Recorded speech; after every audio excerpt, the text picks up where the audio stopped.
അമ്മ ആത്മഹത്യയെക്കുറിച്ച് ചിന്തിച്ചിട്ടുണ്ട്. മരിക്കാൻ എനിക്ക് പേടിയായിരുന്നു. ഈ വെളിപ്പെടുത്തൽ നടത്തുന്നത് അമൃത നായരാണ്. മിനി സ്ക്രീനിൽ പ്രേക്ഷകരുടെ ഇഷ്ടതാരങ്ങളിൽ ഒരാളാണ് അമൃത നായർ. ജനപ്രിയ പരമ്പരയായ കുടുംബവിളക്കിലെ ശീതൾ എന്ന കഥാപാത്രത്തിലൂടെയാണ് അമൃതയുടെ രംഗപ്രവേശം. പിന്നീട് നിരവധി ഷോകളിലും സീരിയലുകളിലും വെബ് സീരീസിലുമെല്ലാം സാന്നിധ്യം അറിയിച്ചു. അമൃതയ്ക്ക് സ്വന്തമായി യൂട്യൂബ് ചാനലുമുണ്ട്. ഏഷ്യാനെറ്റിൽ സംപ്രേഷണം ചെയ്തുകൊണ്ടിരിക്കുന്ന ഗീതാ ഗോവിന്ദ എന്ന സീരിയലിലാണ് താരം ഇപ്പോൾ അഭിനയിച്ചുകൊണ്ടിരിക്കുന്നത്. ഈയിടെ ഒരു ഇന്റർവ്യൂവിൽ തന്റെ വ്യക്തി ജീവിതത്തിലെ ചില സംഭവങ്ങൾ അമൃത വെളിപ്പെടുത്തുകയുണ്ടായി.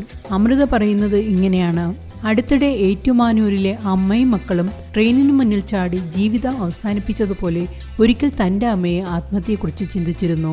ഞാൻ 5 വർഷം മുൻപാണ് എൻ്റെ കുടുംബം നോക്കി തുടങ്ങിയത്. അതിനു മുൻപ് വരെ എല്ലാം ചെയ്തിരുന്നത് എൻ്റെ അമ്മയായിരുന്നു. തയ്യൽ ജോലി ചെയ്താണ് അമ്മ കുടുംബം പോറ്റിയിരുന്നത്.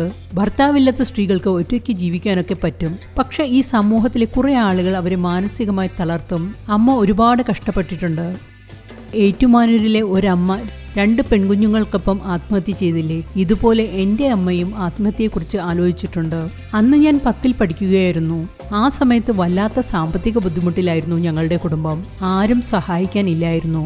ഇപ്പോൾ പൈസ ഉണ്ടായപ്പോൾ വന്ന പല ബന്ധങ്ങളും അന്നില്ല. ഇനി മുന്നോട്ട് നമ്മൾ ജീവിച്ചിട്ട് കാര്യമില്ല. അതുകൊണ്ട് ജീവിതം അവസാനിപ്പിച്ചാലോ എന്ന് അമ്മ ഞങ്ങളോട് ചോദിച്ചു. അടുത്തൊരു റെയിൽവേ പാളം ഉണ്ടായിരുന്നു. അമ്മ എവിടെ പോയാലും ഞാനും കൂടെ വരുമെന്ന് അനിയൻ പറഞ്ഞു. എന്നാൽ എനിക്ക് മരിക്കാൻ പേടിയായിരുന്നു. ഞാൻ വരുന്നില്ലെന്നും എന്നെ അമ്മമ്മയുടെ അടുത്താക്കിയിട്ട് നിങ്ങൾ എവിടെ വേണമെങ്കിലും പൊക്കോളൂ എന്നാണ് ഞാൻ പറഞ്ഞത്.